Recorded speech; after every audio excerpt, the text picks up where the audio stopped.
बंधुओं नमस्कार। आपने कल की वीडियो में सुना था कि भगवान श्री कृष्ण कैसे एक ही समय राजा के घर गए और उसी समय एक ब्राह्मण के घर भी गए, और ये बड़ा अच्छा सुंदर प्रसंग आपने कल सुना।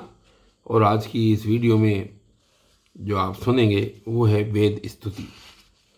तो चलिए देखते हैं क्या कहा जाता है इस वेद स्तुति में। राजा परीक्षित ने पूछा, भगवान ब्रह्म कार्य और कारण से सर्वथा परे है। ब्रह्म कार्य और कारण से सर्वथा परे है। सत्व रज और तम ये तीनों गुण उसमें है या है ही नहीं। मन और वाणी से संकेत रूप में भी उसका निर्देश नहीं किया जा सकता। दूसरी और जो समस्त श्रुतियां हैं, समस्त श्रुतियों का विषय गुण ही है। वे जिस विषय का वर्णन करती हैं उसके गुण, जाति, क्रिया अथवा रूढ़ि का ही निर्देश करती हैं, इसलिए ऐसा कहा गया है। तो ऐसी स्थिति में श्रुतियां निर्गुण ब्रह्म का प्रतिपादन किस प्रकार करती हैं? बहुत सुंदर प्रश्न किया उन्होंने, क्योंकि निर्गुण वस्तु का स्वरूप तो उनकी पहुंच के परे है। और आगे यहाँ पर अब सुखदेव जी उसका जवाब दे रहे हैं। श्री सुखदेव जी कहते हैं, परीक्षित, भगवान सर्वशक्तिमान और गुणों के निधान हैं। श्रुतियां स्पष्टतः सगुण का ही निरूपण करती हैं, परंतु विचार करने पर उनका तात्पर्य निर्गुण ही निकलता है। विचार करने के लिए ही क्या हुआ है कि भगवान ने जीवों के लिए बुद्धि, इंद्रिय, मन, अर्थ, धर्म, काम अथवा मोक्ष का अर्जन किया है। अर्जन कर सकते हैं जो जीव हैं, भगवान ने जो जीवों के लिए है उन्हीं के लिए बुद्धि, इंद्रिय, मन और प्राणों की सृष्टि की है। और इसके द्वारा वो क्या कर सकते हैं? वे स्वेच्छा से अर्थ, धर्म, काम अथवा मोक्ष का अर्जन कर सकते हैं। इसी को आगे समझाया गया है कि प्राणों के द्वारा जीवन धारण, श्रवण आदि इंद्रियों के द्वारा महावाक्य आदि का श्रवण, मन के द्वारा मनन और बुद्धि के द्वारा निश्चय करने पर श्रुतियों के तात्पर्य निर्गुण स्वरूप का साक्षात्कार हो सकता है। इसलिए श्रुतियां सगुण का प्रतिपादन करने पर भी वस्तुतः निर्गुण परक ही हैं। तो ब्रह्म का प्रतिपादन करने वाली उपनिषद का यही स्वरूप है। इसे पूर्वजों के भी पूर्वज सनकादि ऋषियों ने आत्मनिश्चय के द्वारा धारण किया है। जो भी मनुष्य इसे श्रद्धापूर्वक धारण करता है वह बंधन के कारण समस्त उपाधियों, अनात्म भाव से मुक्त होकर अपने परम कल्याण स्वरूप परमात्मा को प्राप्त हो जाता है। इस विषय में मैं तुम्हें एक गाथा सुनाता हूँ। वे गाथा यहाँ पर कह रहे हैं सुखदेव जी, और कहते हैं कि उस गाथा के साथ स्वयं भगवान नारायण का संबंध है। वह गाथा देवर्षि नारद और ऋषि श्रेष्ठ नारायण का संवाद है। देखिए क्या है। एक समय की बात है, भगवान के प्यारे भक्त देवर्षि नारद जी विभिन्न लोकों में विचरण करते हुए सनातन ऋषि भगवान नारायण का दर्शन करने के लिए बद्रिकाश्रम गए। भगवान नारायण मनुष्यों के अभ्युदय यानी कि लौकिक कल्याण और परम निश्रेयस यानी कि भगवत स्वरूप अथवा मोक्ष की प्राप्ति के लिए ही भारतवर्ष में कल्प के प्रारंभ से ही धर्म, ज्ञान और संयम के साथ महान तपस्या कर रहे हैं। परीक्षित, एक दिन वे कलाप ग्रामवासी सिद्ध ऋषियों के बीच में बैठे हुए थे। उस समय नारद जी ने उन्हें प्रणाम करके बड़ी नम्रता से यही प्रश्न पूछा जो तुम मुझसे पूछ रहे हो। भगवान नारायण ने ऋषियों की उस भरी सभा में नारद जी को उनके प्रश्न का उत्तर दिया और वह कथा सुनाई जो पूर्वकालीन जनलोक निवासियों में परस्पर वेदों के तात्पर्य और ब्रह्म के स्वरूप के संबंध में विचार करते समय कही गई। भगवान नारायण ने कहा, नारद जी, प्राचीन काल की बात है। एक बार जनलोक में वहां रहने वाले ब्रह्मा के मानस पुत्र नैष्टिक ब्रह्मचारी सनक, सनंदन, सनातन आदि परम ऋषियों का ब्रह्म सत्र यानी कि ब्रह्म विषयक विचार या प्रवचन जिसे कहते हैं वो हुआ था। उस समय तुम मेरी श्वेत द्वीपाधिपति अनिरुद्ध मूर्ति का दर्शन करने के लिए श्वेत द्वीप चले गए थे। उस समय वहाँ उस ब्रह्म के संबंध में बड़ी ही सुंदर चर्चा हुई थी, जिसके विषय में श्रुतियाँ भी मौन धारण कर लेती हैं, स्पष्ट वर्णन न करके तात्पर्य रूप से लक्षित कराती हुई उसी में सो जाती हैं उस ब्रह्म सत्र में यही प्रश्न उपस्थित किया गया था जो तुम मुझसे पूछ रहे हो। सनक, सनंदन, सनातन, सनत कुमार, ये चारों भाई शास्त्रीय ज्ञान, तपस्या और शील स्वभाव में समान हैं। उन लोगों की दृष्टि में शत्रु, मित्र और उदासीन एक से हैं, फिर भी उन्होंने अपने में से सनंदन को तो वक्ता बना लिया और शेष भाई सुनने के लिए इच्छुक बनकर बैठ गए। सनंदन जी ने कहा, जिस प्रकार प्रातःकाल होने पर सोते हुए सम्राट को जगाने के लिए अनुजीवी बंदीजन उसके पास आते हैं और सम्राट के पराक्रम तथा सुयश का गान करके उसे जगाते हैं, वैसे ही जब परमात्मा अपने बनाए हुए संपूर्ण जगत को अपने में लीन करके अपनी शक्तियों के सहित सोए रहते हैं, तब प्रलय के अंत में श्रुतियां उनका प्रतिपादन करने वाले वचनों से उन्हें इस प्रकार जगाती हैं। तो श्रुतियां क्या हुई? श्रुतियां एक प्रकार से भगवान को जगाने के लिए जो चीज कही गई है वो हुई। तो श्रुतियां कहती हैं, अजित आप ही सर्वश्रेष्ठ हैं, आप पर कोई विजय नहीं प्राप्त कर सकता, आपकी जय हो प्रभो, आप स्वभाव से ही समस्त ऐश्वर्यों से पूर्ण हैं, इसलिए चराचर प्राणियों को फंसाने वाली माया का नाश कर दीजिए। प्रभो, इस गुणमयी माया ने दोष के लिए जीवों के आनंदादिमय सहज स्वरूप का आच्छादन करके उन्हें बंधन में डालने के लिए ही सत्वादि गुणों को ग्रहण किया है। जगत में जितनी भी साधना, ज्ञान, क्रिया आदि शक्तियां हैं, उन सबको जगाने वाले आप ही हैं, इसलिए आपके मिटाए बिना यह माया मिट नहीं सकती। और ब्रैकेट में लिखा है यहाँ पर इस श्रीमद् भागवत में कि इस विषय में यदि प्रमाण पूछा जाए तो आपकी श्वासभूता श्रुतियाँ ही, यानी कि हम ही प्रमाण हैं। श्रुतियाँ खुद कह रही हैं कि इस संबंध में अगर आप कोई प्रमाण पूछता है तो इसके लिए हम ही प्रमाण हैं।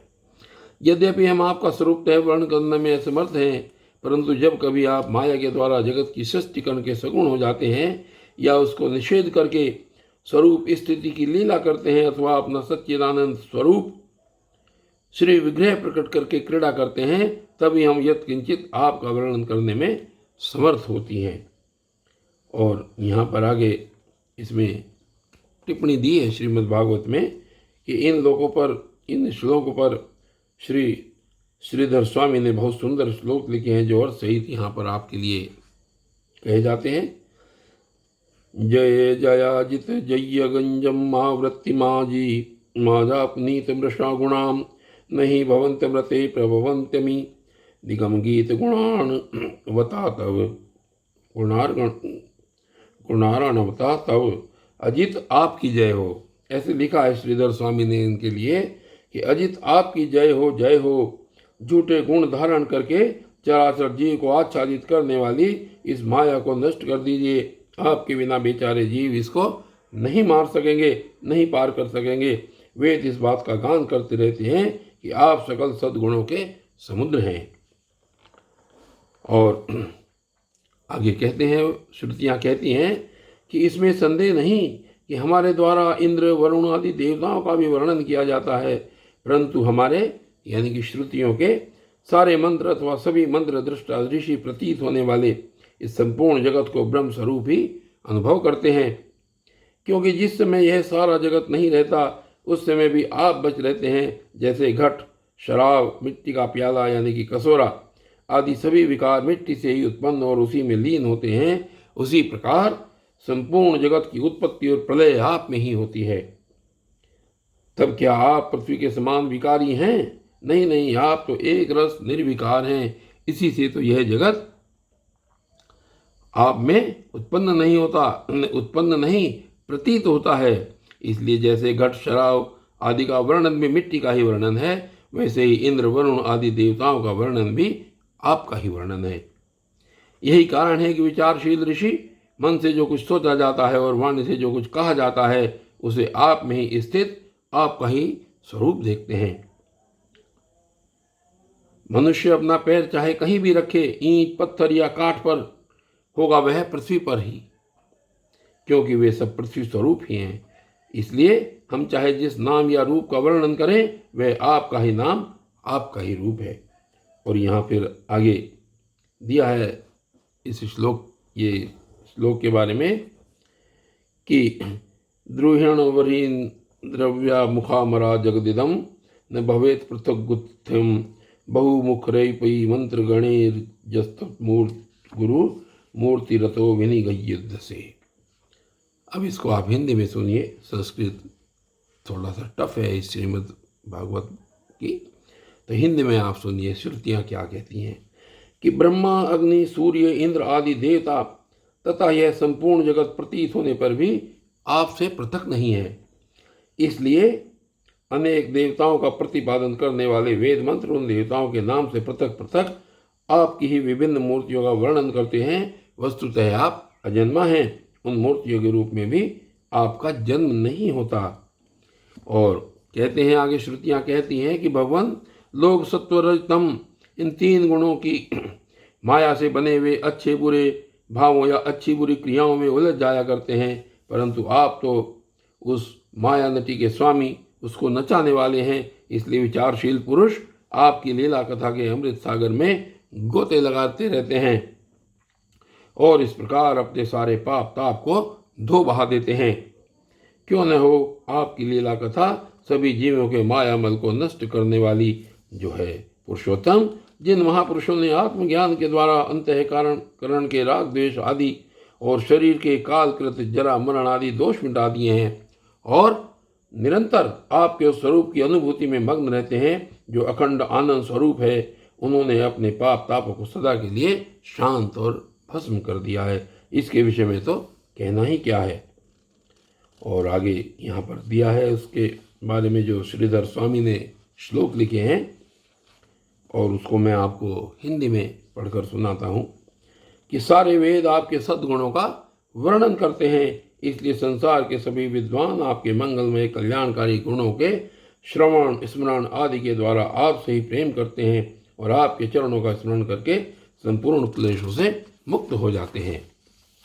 और आगे कहती हैं श्रुतियाँ कि भगवान प्राणधारियों के जीवन की सफलता इसी में है कि वे आपका भजन सेवन करें, आपकी आज्ञा का पालन करें। यदि वे ऐसा नहीं करते तो उनका जीवन व्यर्थ है, और यदि वे ऐसा नहीं करते तो उनका जीवन व्यर्थ है और उनके शरीर में श्वास का चलना ठीक वैसा ही है जैसा द्वार की धोखने से हवा का आना जाना। महतत्व अहंकार आदि ने आपके अनुग्रह से आपके उनमें प्रवेश करने पर ही इस ब्रह्मांड की सृष्टि की है। अन्नमय, प्राणमय, मनोमय, विज्ञानमय और आनंदमय इन 5 कोशों में पुरुष रूप में रहने वाले, उनमें मैं की स्फूर्ति करने वाले भी आप ही हैं। आपके ही अस्तित्व से उन कोशों के अस्तित्व का अनुभव होता है और उनके रहने पर भी अंतिम अवधि रूप से आप विराजमान रहते हैं। इस प्रकार सब में अन्वित और सब की अवधि होने पर भी आप असंग ही हैं, क्योंकि वास्तव में जो कुछ वृत्तियों के द्वारा अस्ति अथवा नास्ति के रूप में अनुभव होता है, उन समस्त कार्य कारणों से आप परे हैं। नीति के द्वारा इन सब का निषेध हो जाने पर भी आप ही शेष रहते हैं, क्योंकि आप उस निषेध के भी साक्षी हैं और वास्तव में आप ही एकमात्र सत्य हैं। इसलिए आपके भजन के बिना जीव का जीवन व्यर्थ ही है, क्योंकि वह इस महान सत्य से वंचित है। और यहाँ पर श्लोक देखिए क्या दिया है उन्होंने, जो अभी आपने पिछली उसमें सुना, ये श्लोक जो बहुत सुंदर श्लोक हैं, ये श्री श्रीधर स्वामी के श्लोक हैं। और वो कहते हैं इसमें कि नरहरे, मनुष्य शरीर प्राप्त करके यदि जीव आपके श्रवण वर्णन और संस्मरण आदि के द्वारा आपका भजन नहीं करते तो जीवों का श्वास लेना धोखने के समान ही सर्वथा व्यर्थ है। और बंधुओं, आज की इस वीडियो में सिर्फ इतना ही, और वेद स्तुति नामक का जो ये अध्याय है ये आगे भी इसी प्रकार चलेगा। तब तक के लिए धन्यवाद।